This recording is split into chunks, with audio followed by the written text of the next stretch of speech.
ఆమ్లజనాన్ని శరీరం మొత్తం పంపుతుంది. కానీ సడన్ కార్డియాక్ అరెస్ట్ వచ్చినప్పుడు హృదయం ఒక్కసారిగా ఆగిపోతుంది. దీనినే హార్ట్ అటాక్ అంటారు. రక్తం శరీరంలో తిరగడం ఆగిపోతుంది.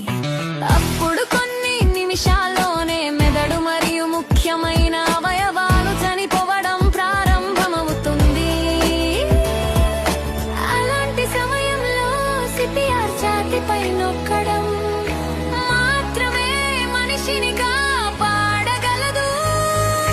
4 నిమిషాల్లో మెదడు దెబ్బ తినడం మొదలవుతుంది. 10 నిమిషాల తర్వాత అది తిరిగి సరిచేయలేని స్థితికి చేరుతుంది. అందుకే ఒకరి ప్రాణం మీ చేతుల్లోనే ఉంటుంది. సిపిఆర్ 2 పెద్ద పనులు చేస్తుంది.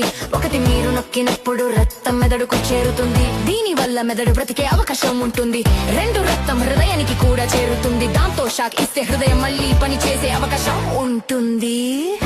మీరు ఛాతీని నొక్కడం ప్రారంభించినప్పుడు మీరు హృదయం పని చేస్తున్నట్టు, శరీరానికి సహాయం చేస్తున్నట్టే. రక్తం కదల మొదలవ్వడానికి బలంగా మరియు వేగంగా నొక్కాలి.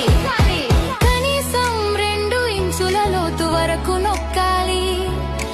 నిమిషానికి 100 నుంచి 120 సార్లు నొక్కాలి. చేతులు ఛాతీపై నుంచి తీసేస్తే రక్తం మెదడు వెళ్ళడం ఆగిపోతుంది. కాబట్టి శ్వాసలు ఇస్తున్నప్పుడు, పాత్రలు మార్చుకుంటున్నప్పుడు ఆపే సమయం చాలా తక్కువగా ఉండాలి. లోతుగా నొక్కకపోతే రక్తం మెదడుకు చేరదు.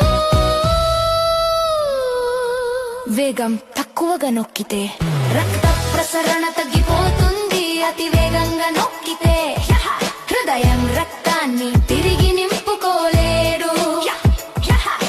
ఛాతీ పూర్తిగా పైకి రానివ్వకపోతే రక్తం హృదయంలో నిండదు, బయటకు పంపబడదు. కాబట్టి గుర్తుంచుకోండి, మధ్యలో నొక్కండి, బలంగా నొక్కండి, వేగంగా నొక్కండి.